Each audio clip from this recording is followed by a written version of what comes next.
جو لوگ بد مذہبیوں کے ساتھ رشتہ بناتے ہیں پر اللہ تعالیٰ مصیبتیں نازل فرما دیتا ہے۔ بسم اللہ الرحمن الرحیم۔ انسان کی دو قسمیں ہیں، مسلمان اور کافر۔ پھر کافر کی بھی دو قسمیں ہیں، کافر اصلی اور کافر مرتب۔ کافر اصلی وہ کافر ہے جو شروع سے ہی کلمہ اسلام کو نہ مانتا ہو، جسے دہریہ، ماجوسی، مشرک اور یہود و نصاری وغیرہ۔ اور کافر مرتد کی بھی دو قسمیں، مرتد مجاہر اور مرتد منافق۔ مرد مجاہر وہ کافر ہے کہ جو پہلے مسلمان تھا، پھر کلمہ اسلام سے پھر گیا اور کلمہ لا الہ الا اللہ کا انکار کر کے دہریہ، مشرک، ماجوسی یا کتابی وغیرہ کچھ بھی ہو گیا۔ اور مرتد منافق وہ کافر جو کلمہ لا الہ الا اللہ اب بھی پڑھتا ہے، اپنے آپ کو مسلمان ہی کہتے مگر خدا بند قدوس حضور سید عالم صلی اللہ تعالی علیہ وآلہ وسلم یا کسی نبی کی توہین کرتے یا دیگر ضروریات دین میں سے کسی بات کا انکار کرتا ہے۔ کافروں میں سب سے برا یہی مرتد منافق ہے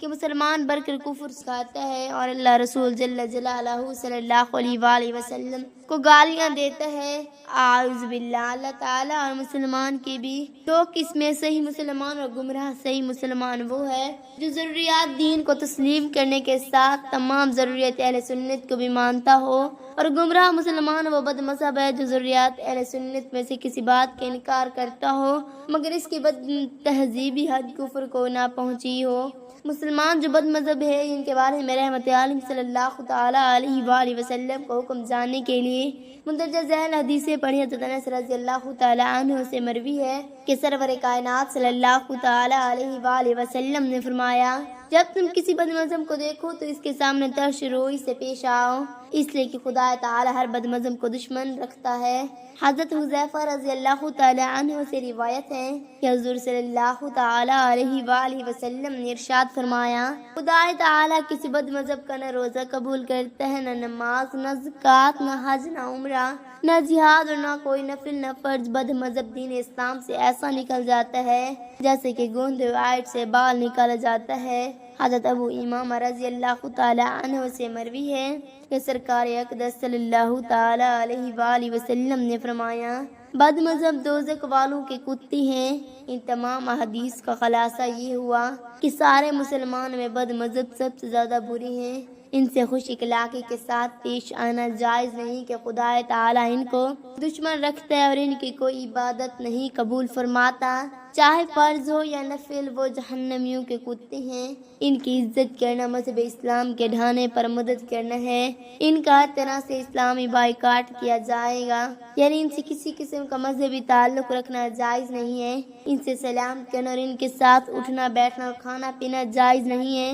اور ان کے یہاں شادی بیاہ کرنا جائز نہیں ہے۔ سرکار اکرم صلی اللہ تعالی علیہ وآلہ وسلم کا یہ تمام حکم ان لوگوں کے بارے میں ہے کہ جو بد مذہب تو ہیں مگر ان کے بد مذہبی حد کفر کو نہیں پہنچتی ہے۔ رہے وہ لوگ جو کہ مرتد ہیں تو ان کے بارے میں شریعت اسلام کا حکم بہت سخت ہے۔ بہت سے لوگ یہ سمجھتے ہیں کہ جو شخص مسلمان کے گھر پیدا ہوا اور اس کا نام مسلمانوں کی طرح ہے تو وہ چاہے جیسا عقیدہ رکھے اور اللہ رسول کی شان میں جو چاہے بک سچ پکا مسلمان ہی رہے گا۔ بد مذہب و گمراہ و کافر مرتد نہیں ہے تو یہ بہت بڑی غلط فہمی ہے۔ وہ مسلمان ہی رہے گا، کافر نہیں ہوگا۔ اور حضور صلی اللہ علیہ وآلہ وسلم کے وصال فرمانے پر کچھ لوگوں نے کہا، ہم کلمہ نماز پڑھیں گے اور سب کچھ کریں گے مگر زکوٰۃ نہیں دیں گے، یعنی زکوٰۃ کی فرضیت کا اعتقاد جو ضروریات دین میں سے ہے اس کا انکار کر دیا تو کلمہ نماز پڑھنے نے کچھ کام نہ آیا، وہ مرتد ہو گئے۔ جیسا کرو گے ویسا بھرو گے۔ اللہ کے محبوب صلی اللہ تعالی علیہ وآلہ وسلم کی عظمت کا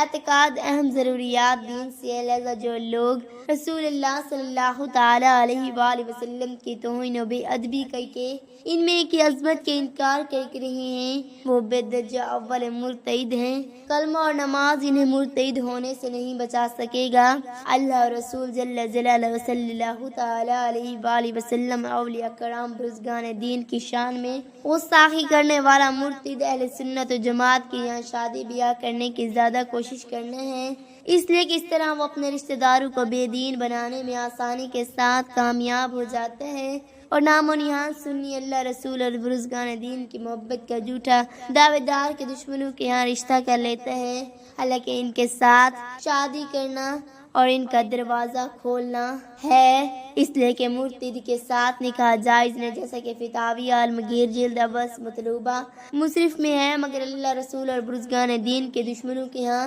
شادی بیاہ کرنے میں کوئی رکاوٹ نہیں محسوس کرتا، اور جب ان کے ہاں رشتہ کرنے سے منع کیا جاتا تو کہتا ہے کہ اب وہ زمانہ نہیں رہا کہ ان کے پہلے شادی کرنے سے روکا جائے۔ جو لوگ کہ مسلمانوں کو فتنوں میں پڑے ہوتے دیکھ رہے ہیں کہ وہ بد مذہبیوں اور مرتدوں کے یہاں یا شادی بیاہ کر کے گمراہ اور مرتد ہو رہی ہیں اور اللہ رسول کے بارگاہ کے گستاخ بن رہے ہیں، مگر وہ لوگ قدرت کے باوجود عوام میں مقبولیت حاصل کرنے، زیادہ سے زیادہ آمدنی ہونے یا کسی فساد کے پیش نظر خاموش رہتے ہیں، اور وہ ایسی زبردست برائیوں کو جس سے لوگ کفر و ارتداد مبتلا ہو جاتی ہیں منع نہیں کرتے، وہ یقیناً حضور سید عالم صلی اللہ علیہ وآلہ وسلم کے راستے پر نہیں ہیں، جیسے کہ ترمذی میں حضرت ابن عباس رضی اللہ تعالی عنہما حدیث شریف مروی ہے کہ خود حضور صلی اللہ تعالی علیہ وآلہ وسلم ارشاد فرماتے ہیں، جو مسلمان ہمارے چھوٹوں پر مہربانی نہ کرے، ہمارے بڑوں کی تعظیم نہ کرے، اچھی بات کا حکم نہ دے اور بری بات سے نہ روکے،